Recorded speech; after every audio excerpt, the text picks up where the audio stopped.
Hey David, well yeah, the party here is bumping a lot more than the last time that we talked to you, and I right now have Logan Stitt.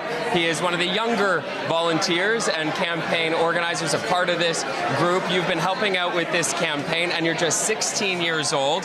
Tell me, why was it that you wanted to get involved with the campaign, help with the organizing, go on the door knocking? What's motivating you to get out and be a part of this? Because I feel the Conservative Party has the best message for Canadians, and that's to try to fix this mess that Trudeau has caused through his inflationary spending and his out-of-control recklessness and his honestly, his condescending to Canadians. And I've always been a supporter of the Conservative Party, and I feel that this is a good cause, and I felt this by-election was going to be historic, it was going to be important, and I said, I think I want to be here and I want to get involved. So a couple weeks back, I came and introduced myself. How are you feeling tonight? We've seen some of the results coming through already, the Liberal candidate out in front. How are you feeling seeing these results coming through? I'm feeling optimistic because regardless of the result tonight, whether we win, whether we lose, I think we still sent a true message to the Liberals and the Conservatives. The Conservatives can do well in ridings like these, which have been traditionally Liberal since 1993 with the popular incumbent,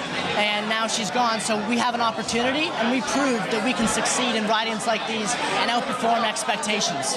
What's the margin that you're going to be looking for in order to label tonight a success? Because Jenny Burns, Pierre Poilievre's advisor, was on speaking with me earlier. She's here at this party as well, and she was saying the Conservatives don't have a hope in winning this seat tonight. So knowing that from Jenny Burns and hearing everything that you've just said, what are you going to look for in terms of, that was a success for the campaign? I'm going to look for the result that happened in 2011 when Harper won his majority, which was an 8% margin. So I'm looking for above or below an 8%. That's going to really give us an indication of how this electorate is feeling and how well the Conservatives and the Liberals performed. We were talking earlier on the broadcast about the issues that are pushing people out to vote, and there's often a ballot box question that folks go to the polls and think about as they're casting their ballot.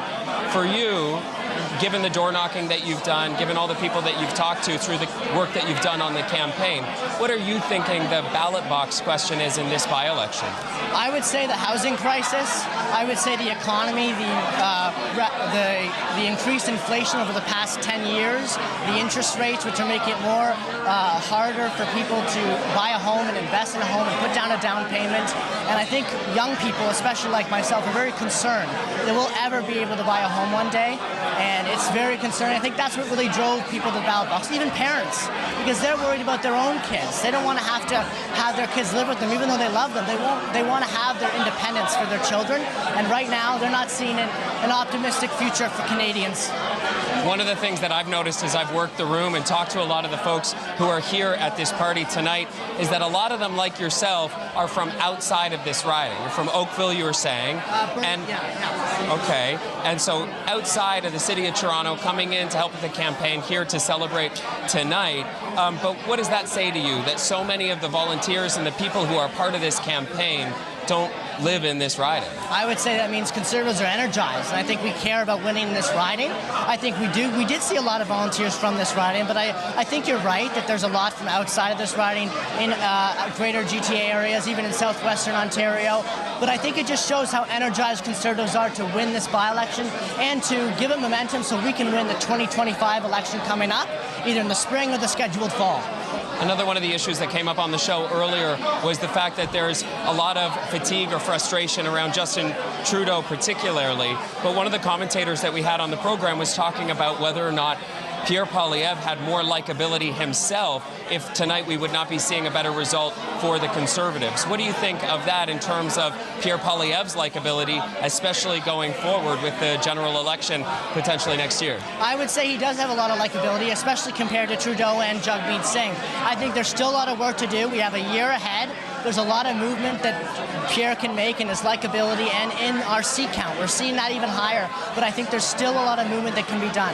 And I think you're right about voter fatigue. Okay, and Logan, I've talked to a lot of people in this room. I think hands down you know more than most of the people here. You're 16, you said your parents aren't even involved in politics. Should we all expect to see a candidate, Logan Stitt, years down the line? What do you think? I think eventually. I definitely hope to run under the Conservative banner one day, whether that be federally, provincially, whether that be in municipal politics. I want to get involved and make a difference, and I think that this experience in my youth is really going to help me with that. All right, Logan. Well, it's cool to see you already this involved. And David, I think maybe I secured Logan's first ever interview on the national broadcaster. How exciting is that? Well, Chris, Logan, I think, will be joining the Power panel next week on Power and Politics. You know, he was 3 years old in that 2011 election that he's looking to see replicated. Apparently, it's been most of his life. He's been waiting for that return of a strong, stable, conservative majority government since he was 3 years old, and to get inflation down. Anyway, heck of an interview, Chris. Say hi to Logan for us here in the studio. All right, we're going to show you the latest numbers. Greg, I thought at first he could have been one of the voters that Carolyn Bennett delivered because of his age, but then he said he's from outside. He's out from outside the riding. And now he's just going to take Fred's seat. Yeah, there you go. You know, I bet you there's a video of Pierre Poilievre at 16 doing an interview like that somewhere. Like there's a Calgary Sun story or a Calgary Herald story from his days back then, you know. So, all right, well, let's see.